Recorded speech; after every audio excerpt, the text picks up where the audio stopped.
Bom dia, oitavo A, boa tarde, oitavo B. Então vamos dar início ao nosso quarto bimestre em um formato diferente. Agora vocês verão as minhas mãos e a apostila de vocês, ok? Então agora vai ser mais fácil acompanhar aqui tudo certinho. Como vocês vão acompanhar aí na apostila de vocês, vai ficar mais fácil para visualizar, ok? Então vamos dar início aí ao quarto bimestre e o módulo é o módulo 13, Estados Unidos, as atividades industriais. Então o foco na indústria específica aí dessa grande hegemonia que é os Estados Unidos. Lembrando que essa palavra hegemonia significa que é um poder político, econômico, militar, ok? Então vamos lá. Os fatores que explicam a força econômica dos Estados Unidos. Então, ao todo aí nós temos 5 fatores diferentes que explicam o porquê os Estados Unidos têm essa força econômica tão grande. Então, ele possui grandes riquezas naturais, ele tem o controle de grande parte do mundo do ponto de vista econômico, ele tem um grande e um rico mercado consumidor interno, ou seja, o poder de compra da população dos Estados Unidos é alto e isso movimenta a economia. Ele tem a entrada de imigrantes, ele teve a entrada de imigrantes que serviram como mão de obra para intensificar aí e impulsionar o desenvolvimento, e ele tem o domínio da tecnologia, né? O domínio da tecnologia de ponta. Então ele tem esses pontos principais aí que colocam ele como uma grande potência econômica, ok?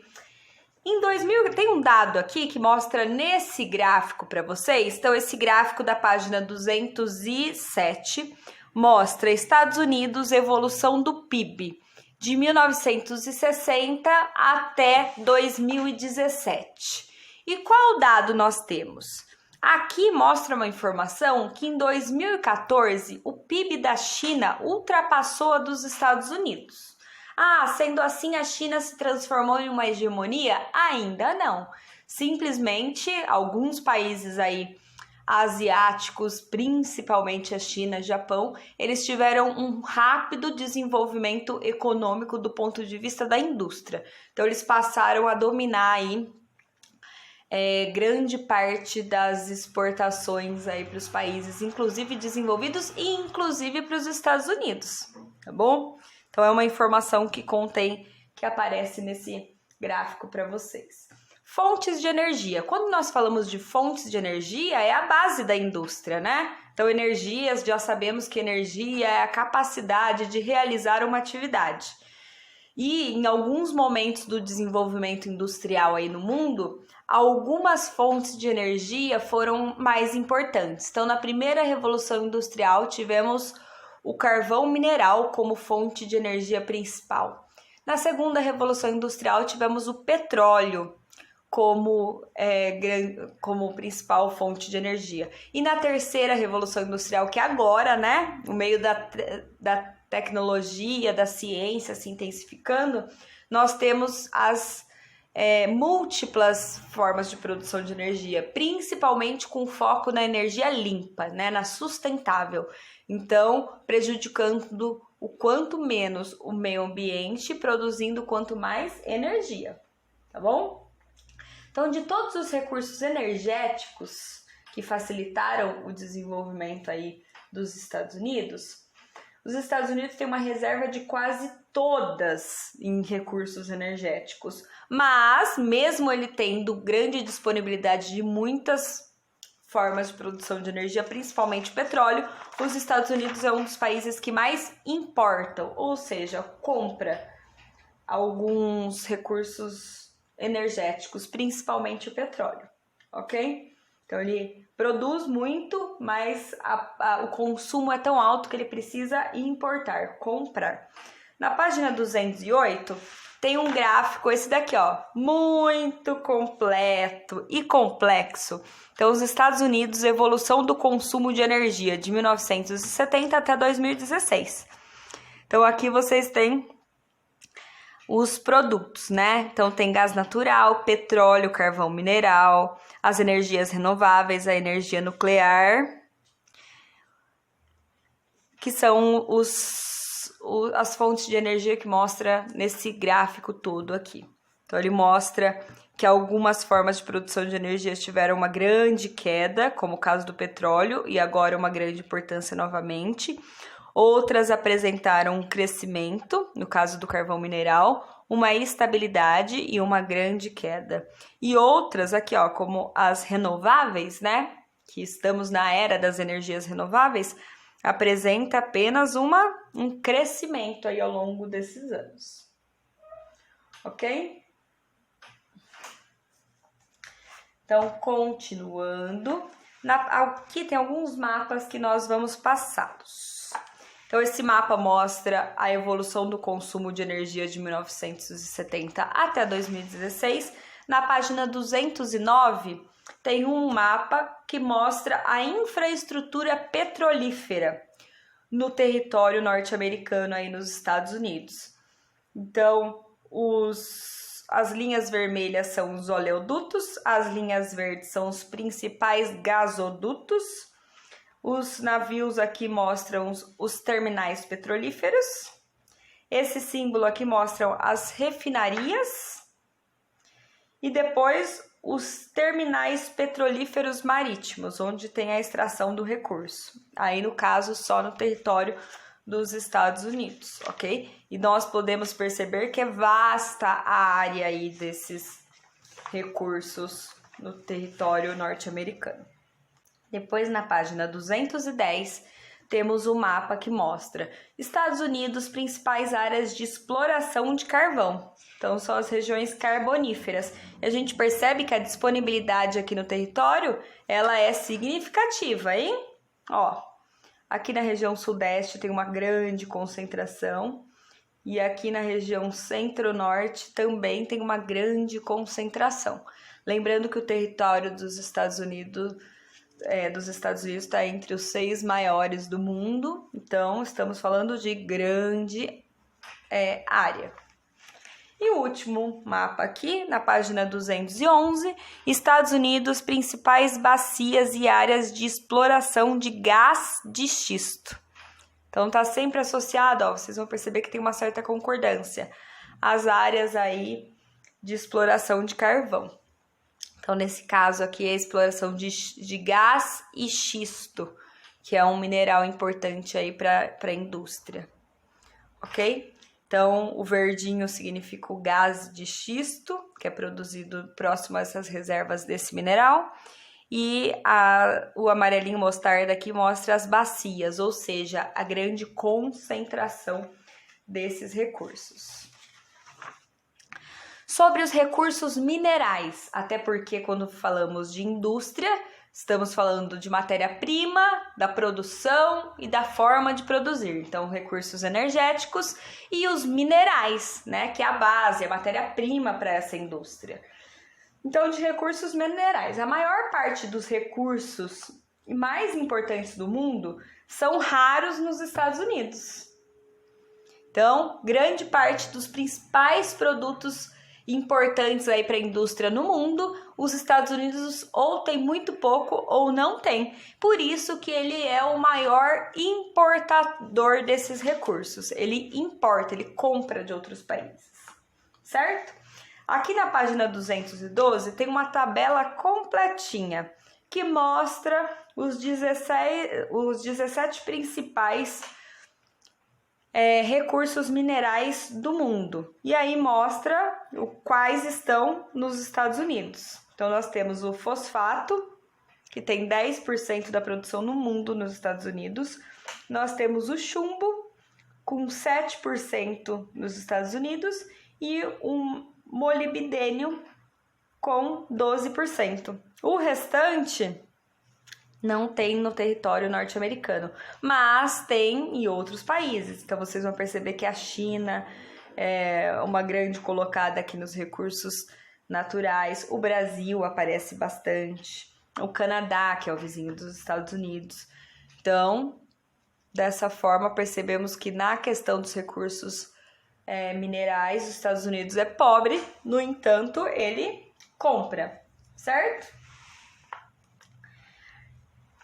Na página 213, a gente tem a questão do investimento. O que significa esse investimento? Significa que é investido em algum setor da economia, porque o retorno financeiro, o retorno econômico, ele vai ser alto, grande, ok?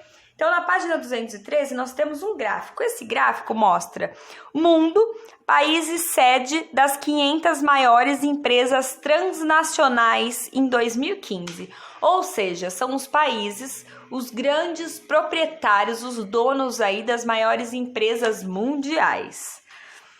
Então, de todas as 500 maiores indústrias do mundo, 25,6% estão nos Estados Unidos, o que dá um número de 128 grandes transnacionais. 98 na China, 54 no Japão, 31 na França, 29 no Reino Unido, 28 na Alemanha, 16 na Coreia do Sul, 15 na Suíça, 12 nos Países Baixos, 10 no Canadá e o conjunto de outros países tem em torno de 79. Então a gente percebe o porquê existe esse poder econômico aí dos Estados Unidos, certo?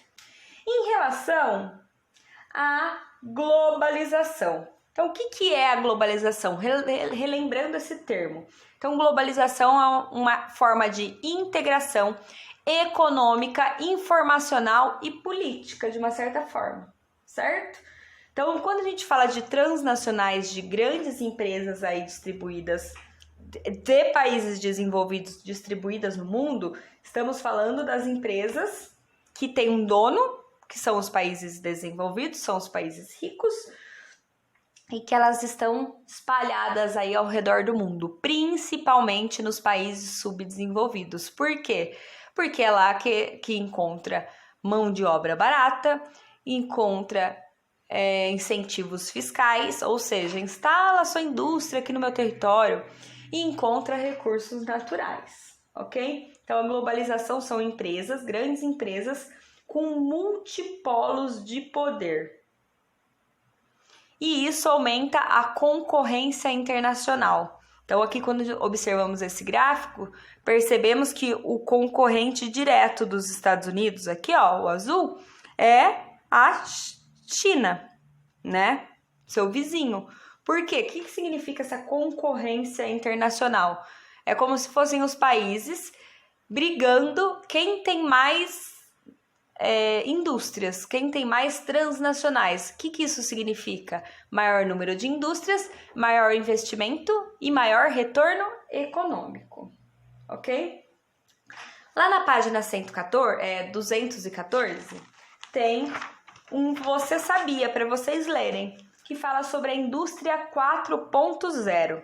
Então, essa indústria 4.0 é a era atual da indústria, né? Que passou por todos os desenvolvimentos aí da questão da industrialização. Primeira revolução industrial, segunda revolução industrial com o início de máquinas mais modernas, terceira revolução industrial já com o início da robotização e a quarta revolução industrial, que é agora, né? Cada vez mais as indústrias mais robotizadas, cheias de tecnologia, produzindo mais, gastando menos, substituindo a mão de obra do ser humano por maquinários, por computadores, por robôs, ok? Então deem uma lidinha aí que é super interessante esse texto e vocês farão um link aí com outras disciplinas, ok? Então, continuando aqui, o poder do comércio. Quando falamos de comércio, estamos falando de compra de produtos, né? Então, relações comerciais, estou comprando produtos ou vendendo produtos, e isso gera um lucro, né? Então, o comércio é isso. E o que é importante para o comércio? O mercado consumidor interno com alto poder aquisitivo, ou seja, para consumir, né? Se o país produz e não tem quem consome, é uma crise, é um problema, né? A produção está sendo descartada ali. Então, o mercado consumidor interno com alto poder aquisitivo, que principalmente é o caso dos países desenvolvidos, e o foco aí nos Estados Unidos, né? O que significa? O que isso significa? Que o poder de compra da população dentro desse território ela é alta. Então, a economia gira, ok? A produção industrial aí no território norte-americano. A produção industrial. Então, o início da industrialização aconteceu ainda nos Estados Unidos na primeira Revolução Industrial. Então, lá no início já aconteceu o processo de industrialização nos Estados Unidos, ok? E ela foi impulsionada pela produção de ferro e de carvão mineral. Então, os Estados Unidos produzia esses produtos, tinha recursos como recursos desses produtos, e impulsionou aí o início do processo de industrialização nos Estados Unidos. E aí, o que aconteceu depois desse início de desenvolvimento industrial nos Estados Unidos?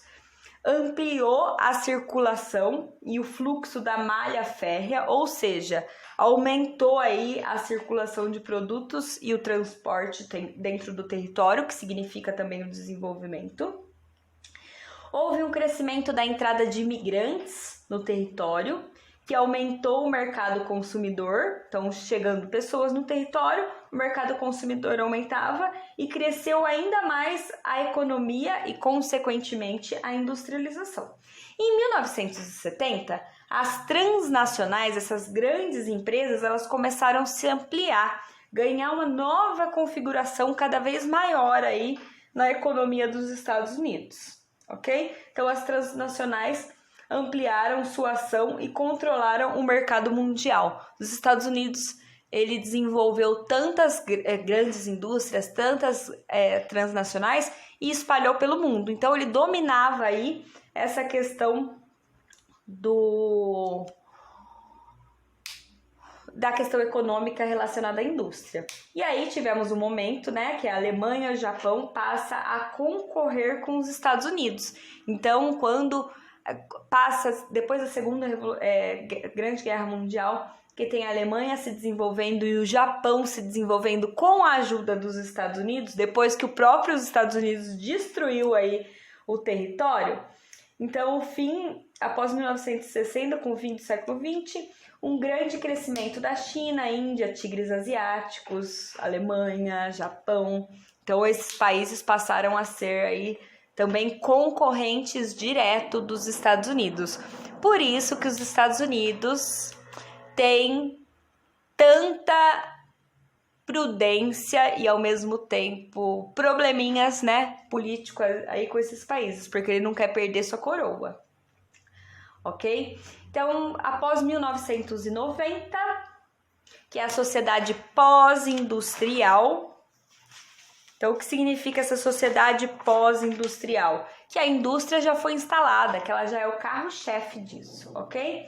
Então, o que aconteceu com esse grande desenvolvimento industrial, com a tecnologia, com tudo isso? Houve a diminuição dos trabalhadores, a menor participação nacional, ou seja, os produtos passam a ser mais exportados do que consumidos internamente, o crescimento do terceiro setor da economia, que é o de serviços, né, passa a ser o que mais participa aí da economia no território, a concentração das indústrias no território, o crescimento da alta tecnologia, então cada vez mais robotização, informação, aumento da ciência em busca de melhores formas de produzir, gastando menos e lucrando mais.